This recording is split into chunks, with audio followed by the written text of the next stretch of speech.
greatest superpower in the world, won't be able to defeat a bunch of head-chopping savages. The problem is there are some Americans, we call them liberals, who have no desire to. As in all great battles against fascism in the past century, Nazism, communism, and so on, liberals are once again eager to surrender. They're ready to drop the white flag.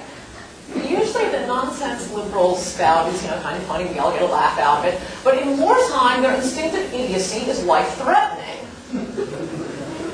They demand that we chat with the terrorists, that we have a conversation with them, that we engage them, engage in diplomacy, have an international coalition, pointless chit-chat, pointless chit-chat. These are all synonyms for doing nothing. They want to demand to know, why do they hate us? What is in their hearts? Really, think of it from their point of view. I'm tired of thinking about things from the other guy's point of view. How about they think about it from my point of view?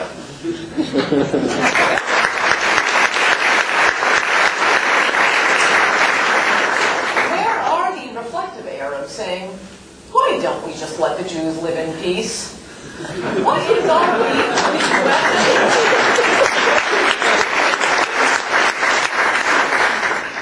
the Democrats want us to do nothing with these people, which isn't a surprise, since liberals doing nothing is a large cause of Islamofascism. They wanted to do nothing. That was their idea when Soviet agents were honeycombing government agencies through the 40s and 50s. Doing nothing was liberals' idea when communist beasts were besieging China after World War II. Doing nothing was their idea for fighting the war in Vietnam. Doing nothing was their idea when Islamic savages stormed our embassy, sovereign American territory in Tehran, and took over 100 Americans hostage for 444 days, right up until the day of Reagan's inauguration. Doing nothing was the Democrats' idea as Reagan prosecuted a final victory over a 60-year evil empire. Now liberals are again proposing the do-nothing strategy with Islamofascists. And these are patriotic Democrats. The others are feverishly working to aid the enemy. It's the same old dilemma. Do we face fascism? Or do we do what liberals want us to do, and that is offer to perform exotic fetishes on the fascists? Liberals believe in burning the American flag and putting the crucifix in urine, in passing out birth control pills to 11-year-old girls without their parents' consent. But God forbid an infidel touch a Koran at Guantanamo. When Newsweek ran a completely false story about Korans being flushed down the toilet at Guantanamo, well, for one thing, the practitioners of the religion of peace rioted in Afghanistan, leading to more than a dozen dead, hundreds injured. But it was because of that false story that we found out, far from desecrating the Koran at Guantanamo, the infidel interrogators wear plastic gloves even to touch it. The little darlings get 8 hours of sleep a night. They get 3 meals a day. They get 2 hours of outdoor recreation. They are not allowed to sit in cold rooms. Their mail can't be opened. In other words, terrorists who would, if given half a chance, slit your throats, are being treated better than you will be if you have to fly commercial air to Oklahoma to see Grandma.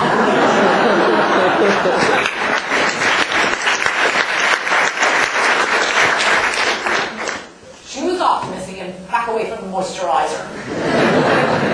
The average Gitmo detainee has gained about 20 pounds in captivity. Brutal POW camp sounds more like a freshman dorm. In Seattle, government funds are being used for a special Islamic women's swimming hour. No men, no infidels. Try having a Christian swim hour, sponsored with government funds. College campuses are installing foot baths for the ritualistic foot bathing, even as 10 Commandments are being surgically removed from every public space in America. How about we have the towels by the foot baths with the 10 Commandments printed on them?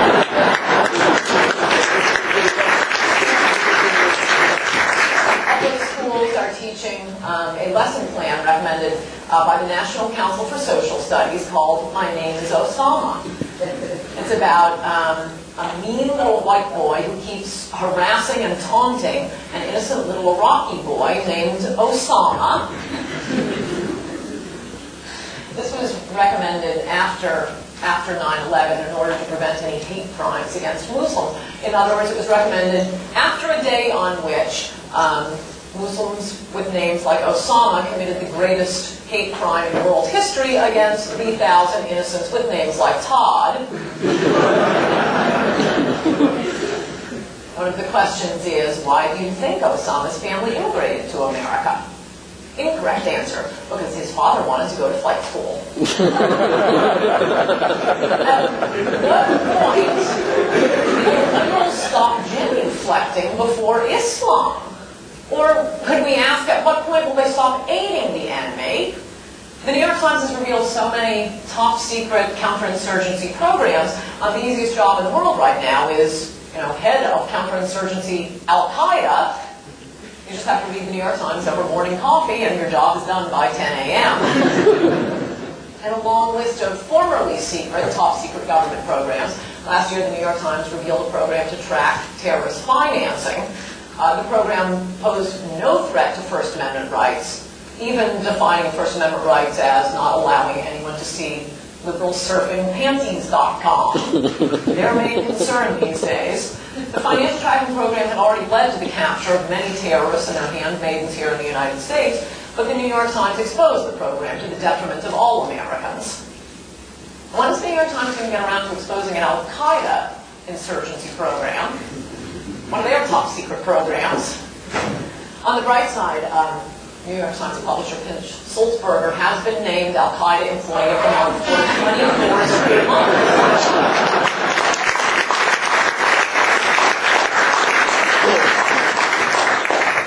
Since Democrats have been unable to lose the war in Iraq directly, despite the fact that, according to the media's push polls, the nation is clamoring for defeat in Iraq. Clamoring for us to pull out, and yet they can't seem to get up the votes to pull out of Iraq. So instead they're trying to defeat the great Satan indirectly. Last week and the last few weeks, the Democratic Speaker of the House, Nancy Pelosi, suddenly noticed a 100-year-old genocide that the Turks committed against the Armenians. The massacre went on from 1915 to 1923. The Democrats have just discovered the Ottoman Empire. The resolution recognizing the genocide was utterly purposeless. President Reagan had already issued a presidential proclamation 25 years ago acknowledging that it was a genocide. The only purpose was to put American lives at risk. Our American lives, our troops in Iraq. We move about 70% of our air cargo from bases in Turkey to our troops in Iraq. And naturally, the Turks threatened to cut off use of their bases if this resolution went through. The Turks are our allies, but they are Muslims. These are people who view ancient Buddhist statues as an outrageous provocation. Those guys. These are the ones the Democrats wanted to condemn for a 100-year-old massacre. The Democrats' sole purpose was to help lose the war in Iraq. Nancy Pelosi thinks watching Scooby-Doo and Arabian Nights makes her a Middle East expert. I can't even believe how stupid she is.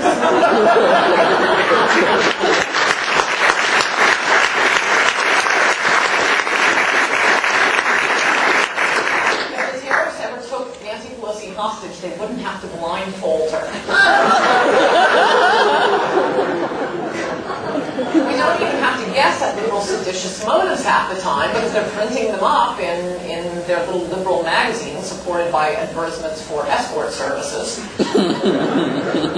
Never has a major political party talked so openly about how they plan to fool the voters. It's the damnedest thing I've ever seen.